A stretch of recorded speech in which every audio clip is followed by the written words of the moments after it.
Assalamualaikum warahmatullahi wabarakatuh.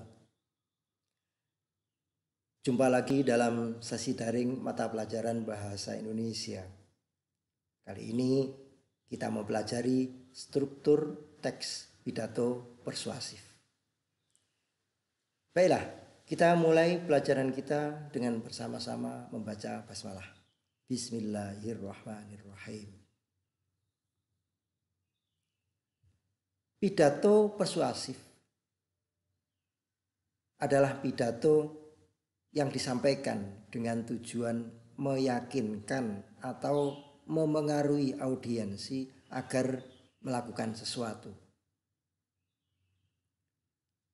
Ada 3 pendekatan yang bisa dilakukan untuk memersuasi atau memengaruhi audiensi. Yang pertama melalui pendekatan etika, yaitu menyentuh empati audiensi lewat nilai-nilai moral dan kebenaran yang harus ditegakkan, keadaban, kesopan santunan, maupun nilai moral yang berlaku dalam sebuah kelompok masyarakat.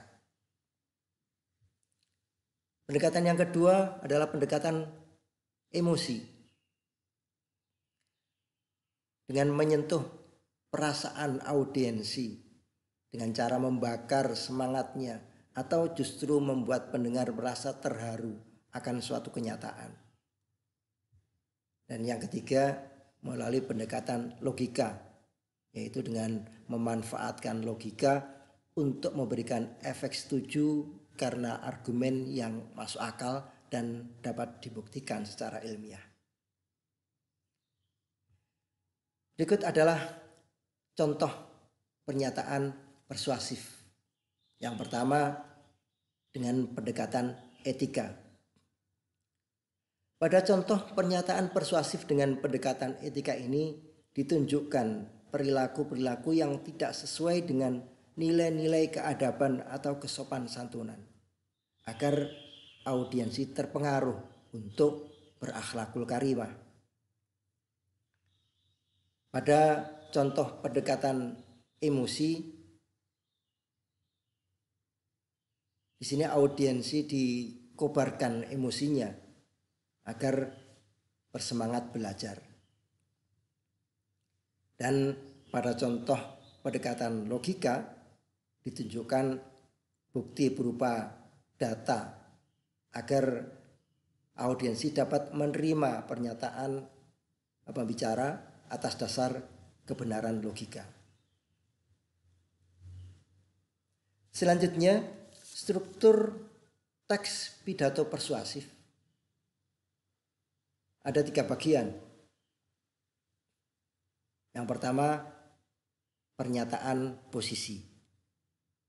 Pernyataan posisi ini merupakan pernyataan pendapat atau pendirian yang digunakan pembicara untuk mengulas suatu persoalan, misalnya kepedulian lingkungan atau penolakan terhadap korupsi.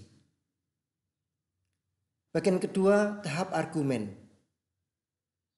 Bagian ini memuat serangkaian argumen logis yang meyakinkan audiensi mengapa posisi itu diambil oleh pembicara.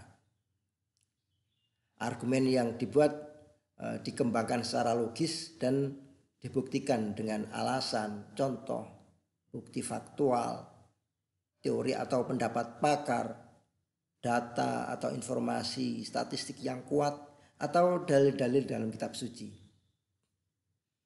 Bagian yang ketiga, penguatan pernyataan posisi. Penguatan pernyataan posisi ini berisi simpulan posisi berdasarkan argumen yang telah disajikan untuk memperkuat posisi.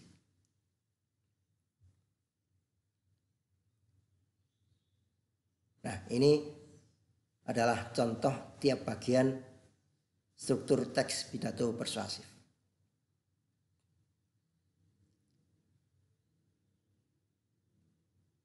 Pada bagian pernyataan posisi, pembicara mengemukakan posisinya berupa penolakan terhadap korupsi.